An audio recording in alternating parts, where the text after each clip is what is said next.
आप सभी को आचार्य सुरभिराज की ओर से नमस्कार। आज मैं आदि सृष्टि की कथा में आपको भाग 8 में धुंधु का वध की कथा सुनाऊंगी।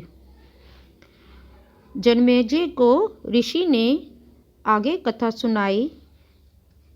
हे राजन, कुंभलाशव के 100 पुत्र बड़े बलवान, दुर्जय और धनुर्विद्या में दक्ष थे। बृहदर्षस जब अपने पुत्र कुंभलाशय को राज्य सौंप संन्यास पर जा रहे थे, तब उत्तंग ऋषि ने उन्हें रोककर कहा, हमारे आश्रम के पास मरुस्थल भूमि में मधु राक्षस का पुत्र धुंधु रेत में छुपा हुआ है। लोकों के विनाश के लिए वहां पर वह कठोर तप में लीन है। 1 वर्ष बीतने पर वह जब निश्वास छोड़ता है तो पर्वत व भूमि कांपने लगते हैं। जोरों से अंधड़ चलता है, जिनका प्रभाव सप्ताहों तक रहता है, जिससे हमारे तप में विघ्न पड़ता है और अन्य प्रजा को भी कष्ट होता है। हे राजन, संन्यास पर जाने से पूर्व राजा व क्षत्रिय होने के कारण तुम्हारा पहला कर्तव्य हम लोगों की रक्षा करना है। अतः महाबली विशालकाय और इंद्र द्वारा भी अवध्य है, उस असुर से हम सबकी रक्षा कीजिए, संन्यास बाद में लीजिएगा।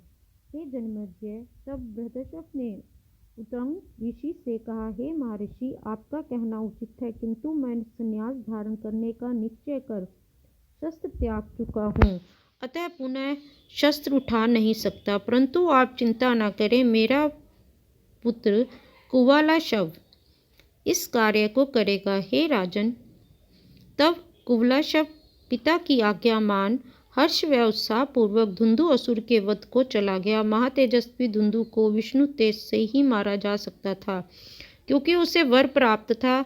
अतः उत्तंग ऋषि की प्रार्थना पर विष्णु ने अपने तेज का अंश कुवलाशव में प्रविष्ट कर दिया। कुवलाशव के 100 पुत्रों ने मरुस्थल को खोदकर पश्चिम दिशा में धुंधु को खोज निकाला। धुंधु ने क्रुद्ध होकर उनमें से 97 पुत्रों को भस्म कर दिया। तब कुवलाशव ने धुंधु को ललकारा और अद्भुत पराक्रम दिखाकर उसका वध कर दिया। इस प्रकार वे धुंधुमुर नाम से प्रसिद्ध हो गए। त्रिशंकु की कथा। वैशंपायन जी ने आगे कहा, कुवलाशव के शेष बचे 3 पुत्रों धृतराष्ट्र, चंद्राशव, कपिलाशव ने धृतराष्ट्र सबसे बड़ा था। धृतराष्ट्र के पुत्र तथा पौत्र क्रमशः हर्षव और निकुंभ हुए। निकुंभ के सहस्त्राश्व नामक पुत्र और हेमवती नामक पुत्री हुई। सहस्त्राश्व के पुत्र अकृशाश्व तथा कृशाश्व हुए। हेमवती तीनों लोकों में प्रसिद्ध हुई। उसके दुष्टद्युति नामक पुत्री थी और प्रसेनजित नामक पुत्र हुआ। प्रसेनजित के गौरी नामक स्त्री से युवनाशव नामक पुत्र हुआ। यह गौरी बाद में शापग्रस्त होने से बाहुदा नामक नदी हो गई। युवनाशव के पुत्र मधांता हुए, जिन्होंने त्रिलोक विजय की शशविंदु की पुत्री चैत्ररथी से मधांता के पुरुकुस व मुचकुंद नामक 2 पुत्र हुए। पुरुकुस के पुत्र पौत्रादि के क्रम में आगे त्रिदस्यु, संभूत, सुंधवा, त्रिनभा, त्रयारुण तथा सत्यव्रत हुए। सत्यव्रत दुर्बुद्धि होकर विवाह मंत्रों में व्यवधान डालने लगा और कामातुर होकर दूसरों को ब्याह जाई कन्या का अपहरण कर लाया। उसके इस दुष्कर्म के कारण त्रयारुण ने उसे त्याग दिया, उसे चंडालों के साथ बसने का श्राप दिया।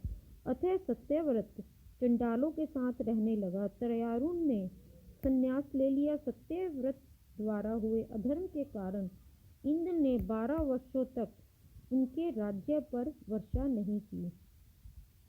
आगे की कथा मैं आपको आगे के भाग में सुनाऊंगी। आज के लिए इतना ही। नमस्कार।